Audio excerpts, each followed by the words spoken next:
अस्सलाम वालेकुम। Welcome to the physics concept. आज जिस टॉपिक को हम डिस्कस करेंगे उस टॉपिक का नाम है stationery waves in a straight string. Stationery waves in a straight string. लेकिन उससे पहले हमने ये देखना होगा कि स्टेशनरी वेव जो हैं वो क्या होती हैं, ताकि पहले हमें इसका कॉन्सेप्ट जो है वो क्लियर हो जाए, ताकि स्टेशनरी वेव्स के बारे में हम मालूम कर लें। फिर जाके हम स्ट्रेट स्ट्रिंग के हिसाब से स्टेशनरी वेव्स को देखेंगे। दूसरी सूरत में स्टेशनरी वेव्स को हम स्टैंडिंग वेव्स भी कहते हैं। सबसे पहले स्टार्ट करते हैं इसकी डेफिनेशन से। तो यहाँ पे आप देखें कि when two waves of equal amplitude, frequency and wavelength traveling through the same medium in opposite direction superimpose each other, the result is a wave which does not travel in either direction. Such a wave is called stationary wave or standing wave. अब इस picture में आप देखें, इस animation में आप देखें कि यहाँ पे आपको एक ट्रैवलिंग वेव और ये दूसरी ट्रैवलिंग वेव नजर आ रही है। एक का कलर जो है वो रेड है, दूसरी का कलर जो है वो ब्लू है। आपको क्लियरली आपको नज़र आ रहा होगा। अब इसमें ये जो टू वेव का कॉन्सेप्ट है, एक्चुअल में ये वेव एक ही होती है। ये हमारे पास एक स्ट्रिंग होती है। स्ट्रिंग को जब हम प्लग करते हैं, किसी एक साइड से हम इसको प्लग करेंगे तो इस तरह से इसमें वेव जो है वो जनरेट होगी। अब वो वेव जो है इस डायरेक्शन से ट्रेवल करती हुई जब यहाँ पे आएगी तो यहाँ से फिर रिफ्लेक्ट होके वापस इसी डायरेक्शन में आ जाएगी। ठीक है। तो जब वो आएगी तो दोनों वेव्स कहीं पे किसी एक पॉइंट पे जब आप आपस में सुपर इम्पोज करेंगी तो किसी पॉइंट पे वो एक दूसरे के इफेक्ट को कैंसिल कर देती हैं, वहाँ पे एम्पलीट्यूड ज़ीरो हो जाता है। और कहाँ पे वो एक दूसरे के इफेक्ट को हेल्प कर देती है तो वहाँ पे एम्पलीट्यूड मैक्सिमम हो जाता है। तो जो मैक्सिमम एम्पलीट्यूड होता है उसको हम एंटी नोड कहते हैं। और जहाँ पे ज़ीरो एम्पलीट्यूड होता है, ये जो आपको नज़र आ रहे हैं पॉइंट्स, ये रेड पॉइंट्स, ये पॉइंट्स, ये पॉइंट्स, ये सारे क्या हैं, ये नोड है। तो यहाँ पे एम्पलीट्यूड आपका क्या होगा, वो ज़ीरो होगा। तो इस किस्म की वेव को हम such a wave is called stationary wave और स्टैंडिंग वेव कहते हैं। एक्चुअल में ये वेव एक ही होती है, ऐसा नहीं कि टू वेव्स होती हैं, एक ही वेव होती है। ये ऐसे इस मीडियम में ट्रेवल करती हुई जब यहाँ पे जाएगी तो यहाँ से रिफ्लेक्ट होकर जब आएगी तो दोनों वेव्स, ये टू वेव्स इस कॉन्सेप्ट के हिसाब से होती हैं। अब ये वेव जब यहाँ से जाएगी, जैसे रिफ्लेक्ट होकर आएगी तो कहीं पे किसी पॉइंट पे जब आपस में मिलेंगी, एक दूसरे के इफेक्ट को अगर वो कैंसिल करेंगी तो वहाँ पे ज़ीरो एम्पलीट्यूड होगा। अगर एक दूसरे के इफेक्ट को हेल्प करेंगी तो यहाँ पे आप देखें ये दोनों वेव्स एक दूसरे के इफेक्ट को हेल्प कर रही है तो वहाँ पे एम्पलीट्यूड जो है वो मैक्सिमम एम्पलीट्यूड हो रहा है। ठीक है। तो इस तरह से, और आप देखें कि ये इस तरह से जब प्लग करेंगे तो ये इस तरह से वेव जो है वो जनरेट होती जाएंगी। तो यहाँ पे जहाँ पे एम्पलीट्यूड ज़ीरो होगा हम उसको कहते हैं नोड, और जहाँ पे एम्पलीट्यूड मैक्सिमम होगा वहाँ पे हम इसको क्या कहते हैं, दैट इज एंटी नोड। ठीक हो गया। अब कुछ कैरेक्टरिस्टिक्स हैं इसके स्टेशनरी वेव्स के। नंबर वन है मीडियम इज नेसेसरी। मतलब इस वेव को ट्रेवल करवाने के लिए, जनरेट करने के लिए हमारे पास मीडियम का होना ज़रूरी है। अब वो जो स्ट्रिंग होगी वही इसका मीडियम होगा। They are transverse in nature. मतलब ये जो वेव जनरेट हो रही है, जो बन रही है, ये इसकी नेचर जो है वो क्या है, वो ट्रांसफर वेव्स वाली नेचर है। एक होती है लॉन्गिट्यूडनल वेव्स, एक होती है ट्रांसफर वेव्स। यहाँ पे आपके पास जो इसकी नेचर बन रही है, इस स्टेशनरी वेव्स की जो नेचर बन रही है वो क्या है, वो ट्रांसफर वेव्स है। ठीक है। नंबर थ्री है energy is not transferred through the medium. इस सूरत में क्योंकि ये एक ही स्ट्रिंग है, ये आगे पीछे तो कहीं नहीं जाएगी, तो यहाँ पे इस मीडियम के थ्रू कोई एनर्जी जो है वो ट्रांसफ़र नहीं होती। अच्छा, there are fix points of zero amplitude are called nodes. ये जो फिक्स है, ये पॉइंट फिक्स है, ये पॉइंट फिक्स है, ये पॉइंट फिक्स है, ये जो फिक्स पॉइंट है यहाँ पे हम इसको क्या कहते हैं, इसको हम नोड कहते हैं। तो यहाँ पे आप देखें कि ये भी आपको नोड नज़र आ रहा है, ये भी आपको नोड नज़र आ रहा है, ये भी आपको नोड नज़र आ रहा है। ठीक है। The points of maximum amplitude is called anti node. जहाँ पे एम्पलीट्यूड मैक्सिमम होगा, यहाँ पे एम्पलीट्यूड मैक्सिमम हो रहा है, यहाँ पे एम्पलीट्यूड मैक्सिमम हो रहा है, तो उसको हम क्या कहते हैं, उसको हम एंटी नोड कहते हैं। The enclosed area between two nodes is called loop. अब ये देखें, ये एक नोड है और ये भी एक नोड है। अब इस ये जो क्लोज एरिया है, इनक्लोज एरिया है, इसके बीच में जो ये लूप, ये जो अपना क्या कहते हैं, नोड्स के दरमियान जो एक एम्पलीट्यूड आपको मैक्सिमम एम्पलीट्यूड नज़र आ रहा है, इस चीज़ को हम क्या कहते हैं, इसको हम लूप कहते हैं।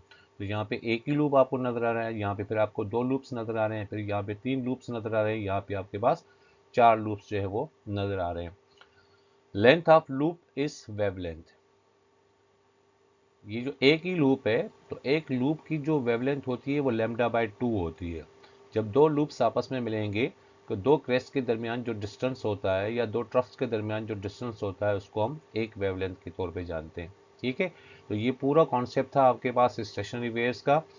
उम्मीद है आपको अच्छी तरह से समझ में आ गया होगा। अब आते हैं अपने असल टॉपिक की तरफ, और इस टॉपिक का नाम है stationery waves in a straight string sorry. ठीक है, तो यहाँ पे stationery waves in a straight string. अब सबसे पहले हम जो लूप्स आपने देखे कि किस तरह से लूप्स जो है वो जनरेट हो रहे हैं। अब यहाँ पे हमारे पास जो फर्स्ट है वो है कि when the string vibrates one loop.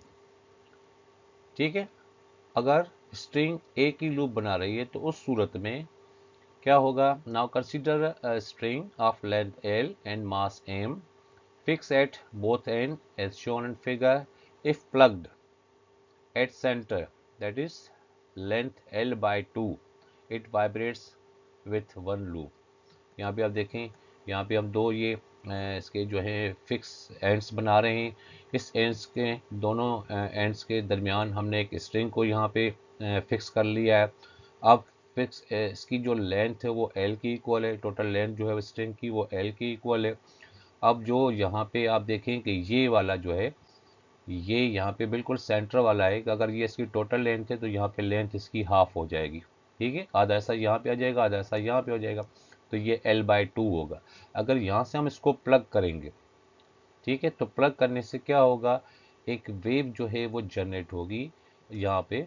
इस तरह से ये वेव जो है वो जनरेट होगी। अगर हम इसको यहाँ पे इस तरह से प्लग करते हैं तो यहाँ पे एक वेव जो है वो जनरेट होगी। लेकिन आपने इसको प्लग कहाँ से करना है, L/2 के, मतलब इसके बिल्कुल सेंटर से बिल्कुल बीच के साथ से करना है।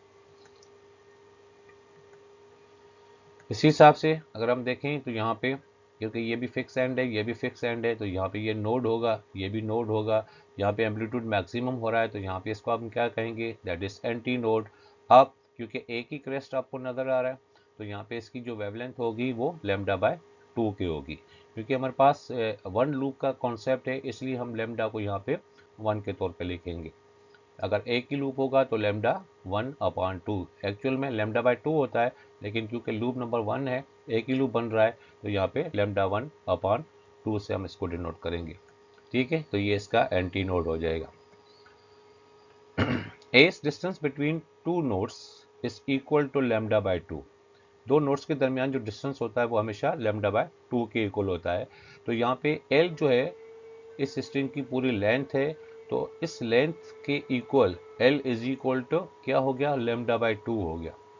क्योंकि लूप नंबर 1 है इसलिए हमने लेमडा को यहाँ पे 1 के तौर पे यहाँ पे रिप्रेजेंट किया हुआ है। Therefore L is equal to λ1/2। और अगर λ1 का वैल्यू मालूम किया जाए तो 2 डिवाइड में इधर आ जाएगा, मल्टीप्लाई हो जाएगा, तो λ1 का जो वैल्यू है हमारे पास क्या आ गया, that is λ1 is equal to 2L के इक्वल हो गया। वी नो दैट फ्रीक्वेंसी का फार्मूला हमें पता है कि फ्रीक्वेंसी क्या होती है, F is equal to we upon lambda. F is equal to we upon lambda. V यहाँ पे स्पीड को शो करता है, लेमडा यहाँ पे इसकी वेवलेंथ को शो करता है, और F यहाँ पे इसकी फ्रीक्वेंसी को शो करता है। क्योंकि लूप हमारे पास एक ही है इसलिए फ्रीक्वेंसी को हम F1 का नाम देंगे और वेवलेंथ को भी हम λ1 का नाम देंगे। Therefore F1 is equal to we upon λ1।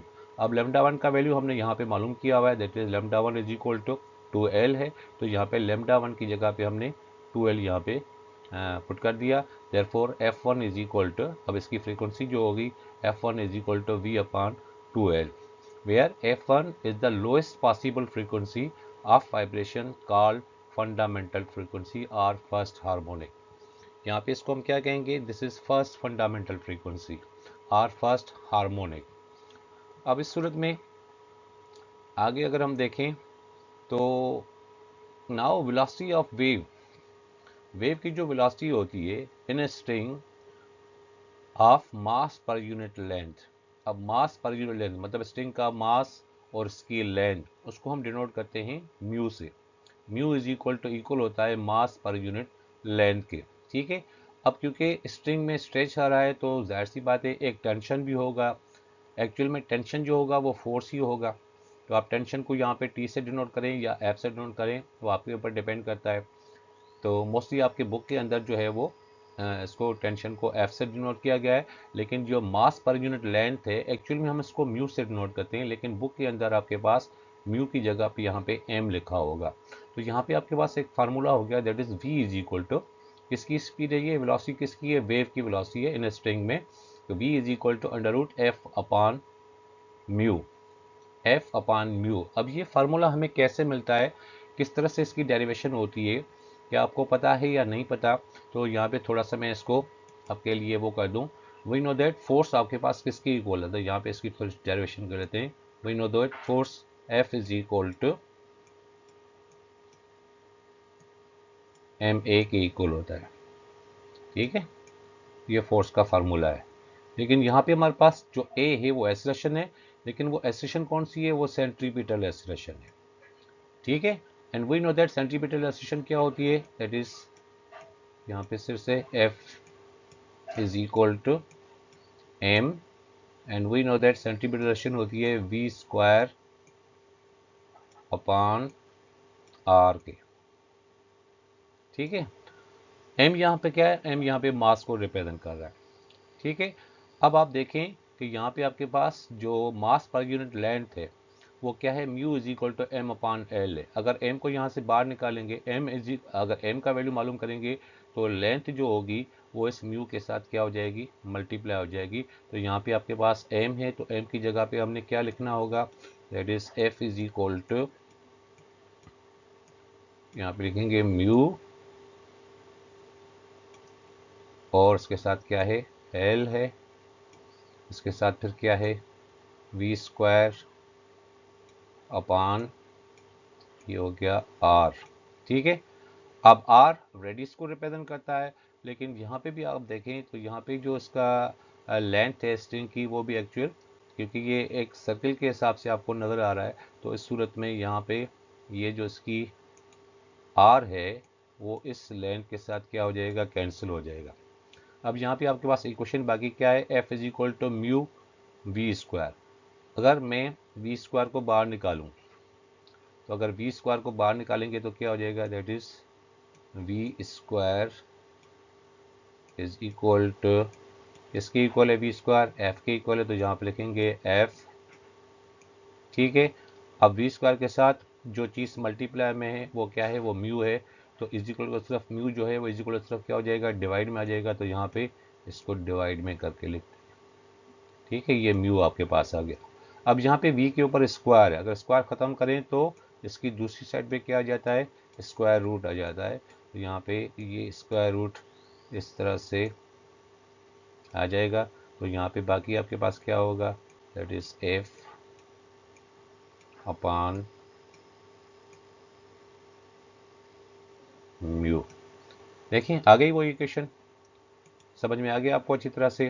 तो ये कॉन्सेप्ट कुछ इस तरह से, v जो वेलोसिटी होती है वेव की इन ए स्ट्रिंग में, उस वेलोसिटी जो इक्वल होती है that is v is equal to under root F upon mu.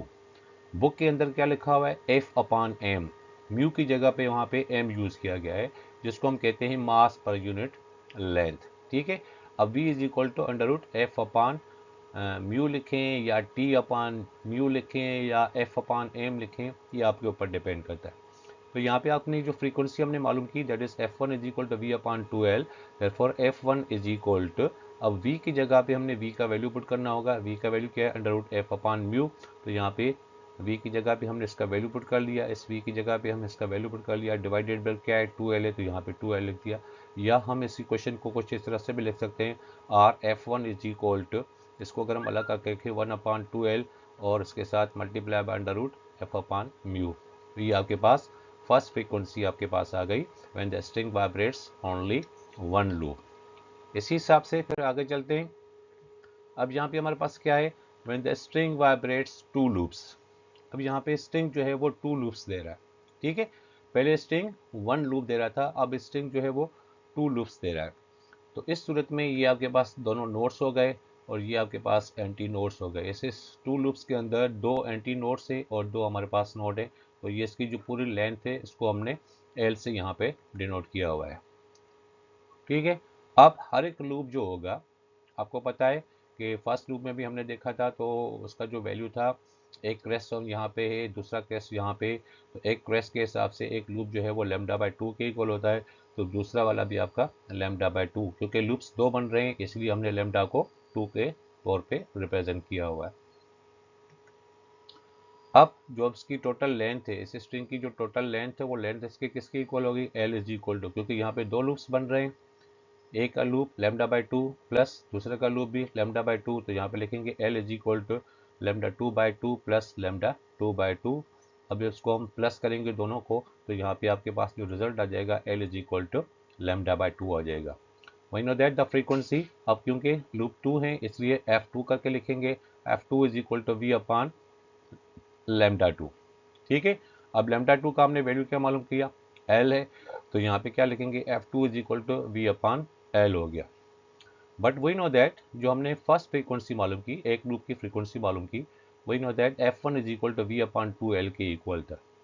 ठीक है, आर अगर यहाँ पे 2 डिवाइड में है, अगर इसको हम यहाँ पे लेके जाते हैं तो ये 2F1 आ जाएगा, इज इक्वल टू किसके इक्वल होगा, फिर ये वी अपान एल के होगा, तो यहाँ पे 2F1 is equal to V upon L. अब इस इक्वेशन में जो अभी हमने मालूम की F2 is equal to V upon L, तो यहाँ पे आपको वी अपान एल नज़र आ रहा है, तो यहाँ पे भी आपको वी अपान एल नज़र आ रहा है, तो वी अपान एल जो है वो किसके इक्वल है, वो 2F1 की इक्वल है। तो यहाँ पे वी अपान एल की जगह पे इसका वैल्यू पुट करेंगे, दैट इज 2F1, तो यहाँ पे F2 इज इक्वल टू किसकी इक्वल हो जाएगा, 2F1 की इक्वल हो जाएगा। इसको हम कहते हैं दिस इज फर्स्ट ओवरटोन और second harmonic frequency which is twice of the fundamental frequency. वो जो फंडामेंटल फ्रीक्वेंसी हमने फर्स्ट वाली मालूम की एक लूप के अंदर, ये जब स्ट्रिंग 2 लूप्स बनाएगा, स्ट्रिंग वाइब्रेट करेगा 2 लूप्स के अंदर, तो वहाँ पे जो फर्स्ट वाली की फंडामेंटल फ्रीक्वेंसी थी, तो सेकेंड में आपके पास क्या हो जाएगा, इसका वैल्यू जो है वो ट्वाइस हो जाएगा, which is twice of fundamental, मतलब फंडामेंटल फ्रीक्वेंसी जो F1 का वैल्यू था ये इससे ट्वाइस पे आ जाएगा, डबल पे हो जाएगा, इसकी फ्रीक्वेंसी इंक्रीज हो जाएगी, बढ़ जाएगी। इसी हिसाब से वही फार्मूला हम यहाँ पे भी यूज़ करेंगे, तो यहाँ पे F2 is equal to V upon L है, यहाँ पे वी अपान एल है, तो वी का वैल्यू आपके पास क्या होता है, वेलोसिटी जो होती है स्ट्रिंग की, तो उस सूरत में under root F upon mu अपान एल है, तो वी की जगह पे हमने उसका वैल्यू पुट कर लिया, एल रख दिया। Are F2 is equal to, इसको अलग करके रखें, 1 upon L into under root F upon mu. तो ये हमारे पास स्ट्रिंग की जब हमने 2 लूप्स देखे, तो 2 लूप्स के दरमियान हमारे पास जो उसकी फ्रीक्वेंसी आ गई, तो फ्रीक्वेंसी आपके पास क्या थी, F2 is equal to 2F1, और उस सूरत में F2 is equal to 1 upon L under root F upon mu के इक्वल हो जाएगा। नाउ थर्ड केस में हमारे पास क्या है, when the string vibrates 3 loops. ठीक है, अब ये 3 लूप्स आ रहे हैं, टोटल लेंथ इसकी एल की इक्वल है, हर एक लूप जो होगा वो किसकी इक्वल होगा, एक क्रेस्ट जो आपको पता है कि लैम्डा बाय 2, लैम्डा बाय 2 और ये लैम्डा बाय 2, क्योंकि यहाँ पे अभी आपके पास 3 लूप्स आपको नजर आ रहे हैं, क्योंकि लूप्स 3 हैं इसलिए लैम्डा को भी हमने 3 का नाम दिया हुआ है, lambda 3 by 2, lambda 3 by 2, lambda 3 by 2। तो इसकी टोटल लेंथ जो होगी वो लेंथ किसके इक्वल होगी, length is equal to L is equal to lambda 3 by 2 plus lambda 3 by 2 plus lambda 3 by 2। ठीक है, अब इसको अगर हम कैलकुलेट करें तो ये 1, 2 और ये 3, तो यहाँ पे L is equal to 3 lambda 3 upon 2 हो गया, क्योंकि 2 सबके साथ डिवाइड में है, कॉमन है, तो यहाँ पे 1, 2 और ये 3, 3 लैम्डा 3 हो गया अपान 2। आर अगर यहाँ से लैम्डा 3 का वैल्यू मालूम किया जाए, तो lambda 3 is equal to L के इक्वल है, 2 डिवाइड में इधर आ जाएगा, मल्टीप्लाई आ जाएगा, ये हो जाएगा 2L, 3 मल्टीप्लाई में इधर आ जाएगा, डिवाइड हो जाएगा, तो ये lambda 3 is equal to 2L upon 3 के इक्वल हो जाएगा। ठीक है, अब उस हिसाब से अगर हम फ्रीक्वेंसी की बात करें, we know that frequency F3 is equal to V upon lambda 3, क्योंकि केस नंबर 3 है, 3 लूप्स बन रहे हैं, तो फ्रीक्वेंसी को हमने 3 का नाम दिया है, लैम्डा को भी हमने 3 का नाम दिया है, तो वी अपान लैम्डा 3। अब लैम्डा 3 का वैल्यू हमने मालूम कर लिया है 2L अपान 3, तो यहाँ पे वी सेम यहाँ पे आ गया, और लैम्डा 3 की जगह पे क्या आ गया, 2L अपान 3 का वैल्यू आ गया। ठीक हो गया, then F3 is equal to, क्योंकि 2L अपान 3 है, 3 को अगर ऊपर ले आएंगे तो ये V के साथ मल्टीप्लाई हो जाएगा, तो ये F3 is equal to 3V upon 2L, ये F3 का वैल्यू हमारे पास आ गया। अब v अपॉन 2l, f1 का वैल्यू हमने मालूम किया हुआ है पहले से, but we know that f1 जो था, जो फर्स्ट फंडामेंटल फ्रीक्वेंसी थी, f1 is equal to v upon 2l की इक्वल था। तो यहाँ पे भी आपके पास v अपॉन 2l नजर आ रहा है, तो v अपॉन 2l की जगह पे आपने क्या पुट करना है, f1 पुट करना है। तो f3 is equal to 3 v upon 2l, तो v अपॉन 2l f1 है, तो इसकी जगह पे हमने f1 पुट कर लिया, तो f3 is equal to 3f1 की इक्वल होगा। इसको हम कहते हैं दिस इज सेकेंड ओवरटोन और third harmonic frequency which is thrice of fundamental frequency. जो फर्स्ट लूप वाली फ्रीक्वेंसी थी, ये 3 लूप्स वाली जो फ्रीक्वेंसी होगी वो इसके थ्राइस के इक्वल होगी, which is thrice of fundamental frequency. इसी हिसाब से फिर वहाँ पे उस फार्मूले के हिसाब से देखें, f3 is equal to 1 upon 2l upon 3 into, क्योंकि यहाँ पे v अपॉन 2l अपॉन 3 है, तो v की जगह पे हमने इसका वैल्यू पुट करना होगा under root f upon mu. ठीक है, आप इसको इस ऊपर करके लिखें या इसको अलग करके लिखें तो कोई इसमें कोई फ़र्क नहीं है। तो यहाँ पे अगर 2l अपॉन 3 है तो 3 ऊपर आ जाएगा, तो 3 अपॉन 2l हो जाएगा, under root f upon mu के इक्वल हो जाएगा। तो ये आपके पास f3 का वैल्यू भी आ गया। अब इस हिसाब से लूप्स हम बढ़ाते जाएंगे। अब यहाँ पे 3 लूप्स तक आ गए, हम अगर 4 लूप्स कर लें या 5 लूप्स करें या 6 लूप करें, जितने भी लूप्स करें या नंबर ऑफ n लूप्स करें, तो आगे देखते हैं n लूप्स के हिसाब से when the string vibrates n loops. ठीक है, अब n loops number of all, जितने भी लूप्स आप इसके अंदर बनाने चाहें। तो यहाँ पे आप देखें तो यहाँ पे बहुत सारे लूप्स आपको नजर आ रहे हैं, तो इससे ज़्यादा भी हम लूप्स बना सकते हैं, n लूप्स मतलब जो जितने भी लूप्स आप बना सको। तो अगर आपको देखें तो यहाँ पे हम देखें तो एस लेमडा वन, जो लेमडा वन का हमने वैल्यू मालूम किया था वो 2l के इक्वल आया था। लेमडा टू का जो वैल्यू हमने मालूम किया था वो l के इक्वल आया था, और लेमडा थ्री का जो वैल्यू हमने मालूम किया था वो 2l अपॉन 3। ये फर्स्ट लूप में था, ये सेकेंड लूप में था, और ये थर्ड लूप में था। ठीक है, अब आप थोड़ा सा यहाँ पे फोकस करें कि यहाँ पे लेमडा वन का जो वैल्यू है, यहाँ पे लेमडा वन का जो वैल्यू है वो 2l है, लेकिन लेमडा टू का वैल्यू यहाँ पे सिर्फ l है, और यहाँ पे लेमडा थ्री का जो वैल्यू है वो भी 2l अपॉन 3 है। अब इसके 2l के डिवाइड में कुछ नहीं, इसका मतलब है 2l के डिवाइड में यहाँ पे 1 है, और यहाँ पे ये सिर्फ सिंगल l है। अगर मैं इसको अपनी तरफ से 2 के साथ इसको मैं मल्टीप्लाई भी करूँ और इसको मैं 2 के साथ डिवाइड भी करूँ, तो इसमें कोई फ़र्क तो नहीं पड़ेगा भाई, 2 वैसे ही कैंसिल हो जाएगा, तो वाकई फिर से वही एल आ जाएगा। तो अब आप देखें यहाँ पे कि अब लेमडा वन जो है वो 2l अपॉन 1 हो गया, लेमडा टू जो है वो 2l अपॉन 2 हो गया, और लेमडा थ्री जो है वो 2l अपॉन 3 हो गया। ऊपर आप देखें सब में 2l आपको नज़र आ रहा है, यहाँ पे भी 2l है, यहाँ पे भी 2l है, यहाँ पे भी 2l है, लेकिन नीचे नंबर्स अलग अलग आपको नज़र आ रहे हैं। तो 2l के ये 1 आ गया, यहाँ पे 2 आ गया, और यहाँ पे 3 आ गया। अब इसको अगर मिला के हम यहाँ पे ऐसे लिखें कि ये lambda one, lambda two, lambda, अब लिखें lambda N, N means number, where N is equal to number 1 2 3 4 5 up to जितना नंबर हो सके आपके पास। तो एन की जगह पे यहाँ पे नंबर पुट करेंगे, ऊपर कॉमन है 2l 2l 2l, तो यहाँ पे 2l लिखेंगे। नीचे आपके पास क्या आ रहे हैं, फिर से नंबर आ रहे हैं 1 2 3, तो यहाँ पे एन हो गया। एन किस चीज़ को रिप्रेजेंट कर रहा है, इसके नंबर्स को रिप्रेजेंट कर रहा है। तो जितनी भी वेवलेंथ होगी, अगर लेमडा वन होगा तो 2l अपॉन 1 हो जाएगा, लेमडा टू होगा तो 2l अपॉन 2 हो जाएगा, लेमडा थ्री होगा तो 2l अपॉन 3 हो जाएगा, लेमडा फोर होगा तो 2l अपॉन 4 हो जाएगा। तो इस हिसाब से अगर इसकी हम फ्रीक्वेंसी मालूम करें तो फ्रीक्वेंसी क्या होगी, F N is equal to N F one की इक्वल हो जाएगा, F N is equal to F one, क्योंकि आपके पास जो सेकेंड आपके पास फ्रीक्वेंसी थी F two is equal to वो 2f1 के इक्वल थी, आपके पास f3 जो था वो 3f1 के इक्वल था, अगर f4 करते तो वो 4f1 के इक्वल होता, अगर हम f5 करते तो 5f1 के इक्वल होता। तो यहाँ पे n जो यहाँ पे लगाया है ये नंबर ऑफ ऑल है, जितने भी लूप्स आप इसके अंदर बना रहे हो इस हिसाब से आप इसकी फ्रीक्वेंसी जो है वो मालूम कर सकते हो। और दूसरी सूरत में F N is equal to N V upon 2l के हिसाब से। ये फार्मूला जो है मोस्टली प्रॉब्लम्स को सॉल्व करने के लिए यूज़ किया जाता है। तो इस फार्मूले को आपने अच्छी तरह से देख लेना होगा। Fn is equal to n number है, v वेलोसिटी है, अपॉन 2l के इक्वल हो गया। ठीक है, उम्मीद है आपको टॉपिक अच्छी तरह से समझ में आ गया होगा। चैनल को लाइक और सब्सक्राइब ज़रूर कीजिएगा। Thank you.